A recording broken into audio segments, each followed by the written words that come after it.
Mambo vipi, hii ni The Wealth Building Podcast ya The Wealth Building Academy, nikikaribisha kwenye episode nyingine wiki hii hapa ukiwa na your favorite wealth building coach G, ambaye pia ni mwandishi wa kitabu cha Your Money, Your Freedom, A Simple Guide to Building Wealth and Living Freely. Mahali hapa kwenye hiki kitabu utapata tips za namna ya kuanza ama kuendeleza safari yako ya kujenga utajiri pamoja na kupata uhuru wa kifedha.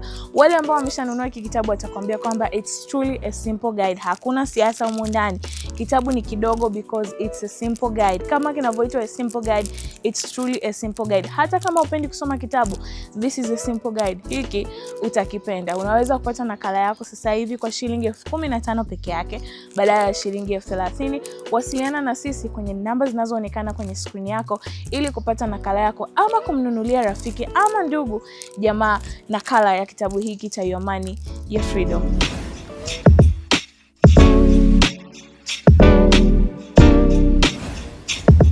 Leo kwenye episode nyingine ya The Wealth Building Podcast tunaangalia umuhimu wa kuwa na chanzo zaidi ya kimoja cha mapato. Kuna msemo unasema an average millionaire has 7 sources of income, yani milionea wa wastani ana vyanzo 7 vya mapato. Narudia tena, milionea wa wastani ana vyanzo 7 vya mapato. Kwa hiyo unagundua kama una chanzo kimoja, una vyanzo viwili, bado unao mwendo wa kwenda, bado unayo safari ya kwenda.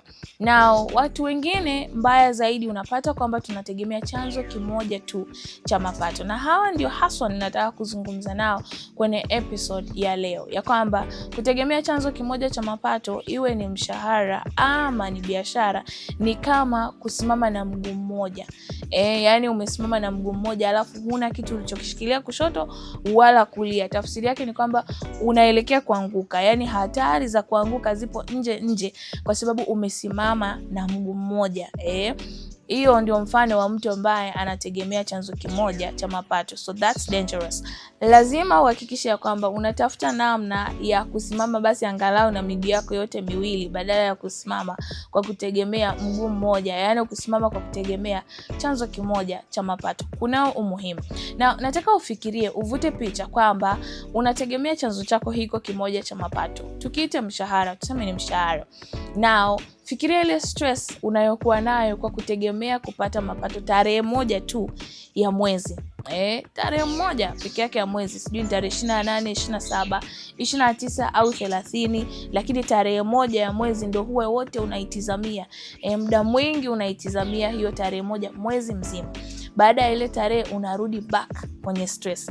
Unakuwa na stress siku 29, alafu unapata relief siku moja, unarudi back to stress. Hayo yote, hizo zote ni hatari za kutegemea chanzo kimoja cha mapato. Ndio maana tunasema ni muhimu kuwa na chanzo zaidi ya kimoja cha mapato. Kwa sababu chanzo chako hiki kimoja unachokitegemea ambacho kinakupa fedha mara moja kwa mwezi, na zile fedha unazozipata zote zinaenda kwenye bills, alafu unarudi tena kwenye stress kusubiria tena ile tarehe moja. Kweli? Hapana.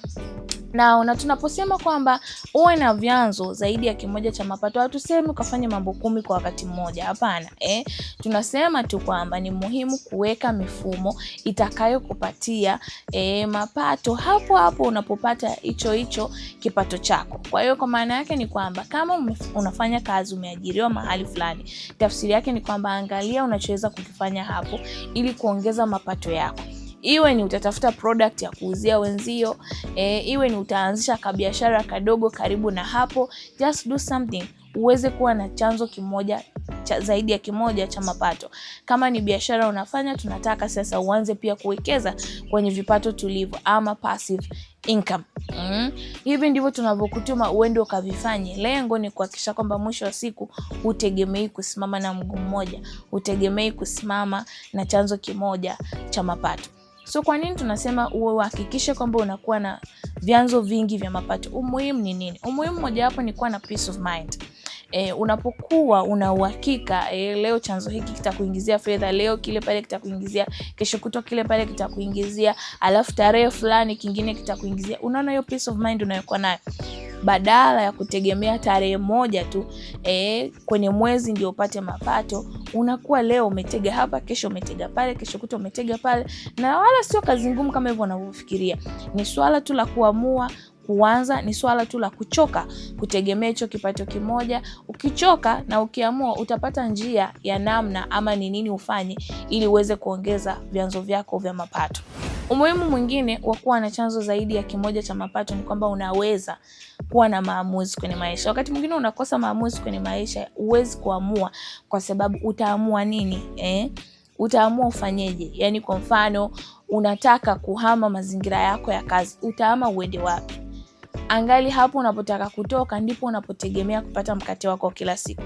Na sio tu unapotegemea, ndio mahali peke yake unapopategemea. Unaona, ni ngumu. Kwa hiyo wakati mwingine tunakosa ule uhuru wa kufanya maamuzi, tunakosa nafasi ya kufanya maamuzi kwa sababu tunategemea chanzo kimoja cha mapato. Hata kitufanye nini, tutaamka kila siku asubuhi tuende hapo because hatuna option nyingine yoyote. Kwa hiyo ukiwa na option, ukitengeneza mifereji yako mingine na mingine na mingine na mingine, utagundua kwamba huu mfereji ukizingua kuna mfereji mwingine. Lakini usipokuwa na mfereji mwingine, huu mfereji ukizingua huna option. Inabidi tu uendelee kuvumilia huo mfereji, uendelee kukomaa nao kwa sababu utakwenda wapi? Utafanya nini? Kwa hiyo unaona unakuwa ni mtu ambaye huna chaguzi sana kwenye maisha, huna option kwa lugha nyepesi. Na kwa kuweka msisitizo, kuwa na vyanzo vingi vya mapato ama kuviongeza sio kazi rahisi. Ni mchakato, ni safari, ni process, ni kuanza kimoja kwenda kingine, kwenda kingine, kwenda kingine, ni kuvipa muda pia hivyo vyanzo vikue. Lazima uvipe muda vikue. Iwe ni umeamua sasa kwamba labda unaanza kuongeza vyanzo vyako vya mapato kwenye uwekezaji. Tafsiri yake, it is going to take time. Itachukua muda, itakutaka uvumilivu na consistency. Uendelee kuwekeza huko ili na penyewe mwisho wa siku paanze kukulipa. Kwa hiyo sio kitu cha kuamka tu siku moja, wala sio kitu chepesi kama tunavyokizungumza, lakini ukiamua inawezekana. Umuhimu wa tatu wa kuwa na vyanzo zaidi ya kimoja cha mapato ni kwamba unakuwa na ukuaji wa fedha kirahisi, lakini pia unaweza kufikia malengo yako mengi ya kifedha kirahisi. Wakati mwingine tunashindwa kufikia malengo yetu kwa sababu tunategemea chanzo kimoja. Hicho chanzo kimoja kilipe bills, kilipe madeni, hicho utoe akiba hapo na uwekezaji. Huwezi kufikia malengo yako. Unaweza ukafikia lakini kwa tabu. Inakuwa ni ngumu kutoboa, tunasema, kwa sababu chanzo hicho kimoja unakuwa unakikamua sasa mpaka kunakuwa hamna tena cha kutoa kwenye iko chanzo kimoja. Lakini unapokuwa na vyanzo vingi, tafsiri yake ni kwamba mifereji inakuwa ni mingi. Kwa hiyo ukikusanya kutoka kwenye ile mifereji yote, basi unakuwa na ukuaji wa fedha, lakini pia unaweza kufikia malengo yako kwa urahisi.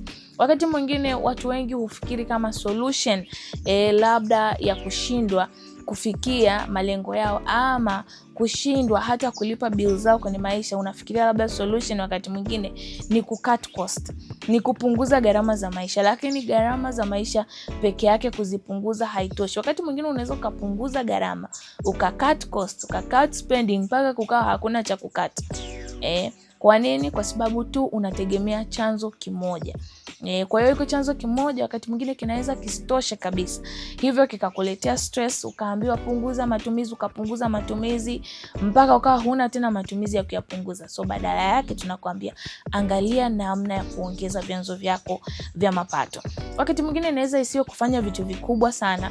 Hapo ulipo, angalia ni solution gani unaweza kuileta hapo ulipo. Watu waliokuzunguka ni suluhu gani unaweza kuwaletea, hiyo solution utakayowaletea ikakuingizia fedha.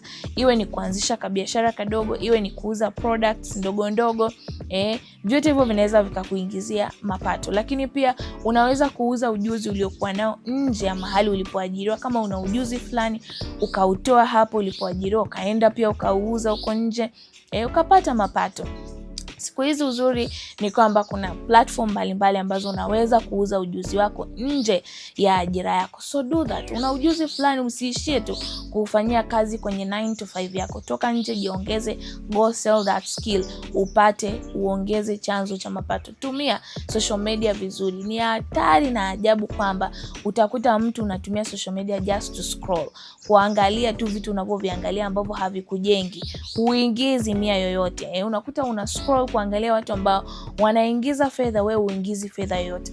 Ni hatari na ajabu. tumia hizi platforms za social media vizuri.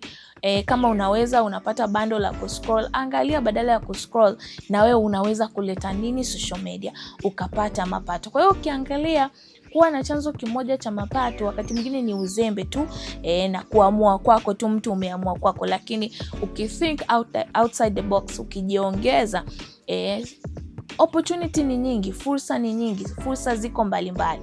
Hapo ulipo inawezekana unafanya kazi na watu ambao wanavaa tu vizuri, unaweza kuwauzia nguo. Yani hizi ni idea najaribu kukupa ambazo unaweza ukaenda nazo sambamba, yani ukafanya unachokifanya lakini pia ukaongeza side hustle, alafu zote hizi mbili ikawa ni mifereji yako inayokuingizia mapato badala ya kutegemea chanzo kimoja tena kinachokuletea mapato tarehe moja ya mwezi. Kila siku unaamka asubuhi unayo matumizi, Jumatatu unayo matumizi, tarehe moja mpaka tarehe 30 unayo matumizi, lakini kipato unakipata mara moja.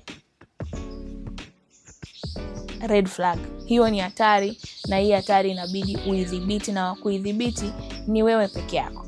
Kwa hiyo haya ni mambo muhimu, ama hizi ni baadhi ya umuhimu wa kuwa na vyanzo zaidi ya kimoja cha mapato ili kukuepushia stress mbalimbali, lakini pia kukusaidia na kukuepusha na madeni. Watu wengi vipato vyetu vinaishia kulipa madeni kwa sababu utafanyeje sasa? Utafanyeje? Hapa tarehe moja mpaka ile tarehe unayopata mapato, tarehe moja ya mwezi, unayotegemea kupata mapato, hapo katikati unaishije? Unajikuta unaishi kwa mikopo ambayo unapopata sasa kile kipato inakubidi tena uende ukalipe yale madeni. Kwa hiyo kipato chako kazi yake ni hicho, kinazunguka kulipa madeni tu. Kwa nini? Kwa sababu ndicho kipato peke yake unachokitegemea. Ni kama nilivyosema, kutegemea chanzo kimoja cha mapato ni kama kusimama na mguu mmoja. Ni hatari. Ni hatari, una hatari ya kuanguka muda wowote. Kwa hivyo angalia mazingira yaliyokuzunguka, angalia ni skill gani unayo, angalia muda wa ziada uliokuwa nayo. Hata kama huna skill yoyote, ni skill gani, ni ujuzi gani unaweza kujiongezea ukaweza kuuza, ama kwa mazingira yaliyokuzunguka ni bidhaa gani unaweza kuanza kuiuzia kwa watu, ama ni solution gani unaweza kuileta kwenye mazingira uliopo ili uweze kupata mapato. Hivyo ndivyo watu wanavyofanya. Watu wanaongeza vyanzo vyao vya mapato kwa kutafuta solution, kwa kuwapa watu solution. Iwe ni solution ya skills, iwe ni solution ya bidhaa. Hivyo tuache uvivu, think outside the box, ongeza vyanzo vyako vya mapato. Epuka kusimama na mguu mmoja, epuka kutegemea chanzo kimoja cha mapato. Ni hatari, ni hatari sana kwa afya yako kifedha, afya yako ya akili, na hata afya yako ya mwili. Ni hayo tu kwenye episode ya leo ya The Wealth Building Podcast. Ni matumaini yangu kwamba umepata kitu kutoka kwenye episode hii ya siku ya leo. Kama ndivyo kwamba umepata kitu kwenye episode ya leo, tafadhali usiache kushare na ndugu, jamaa na marafiki, bila kusahau kusubscribe kwenye YouTube channel yetu hii hapa. Mpaka wakati mwingine, kwa heri kwa sasa.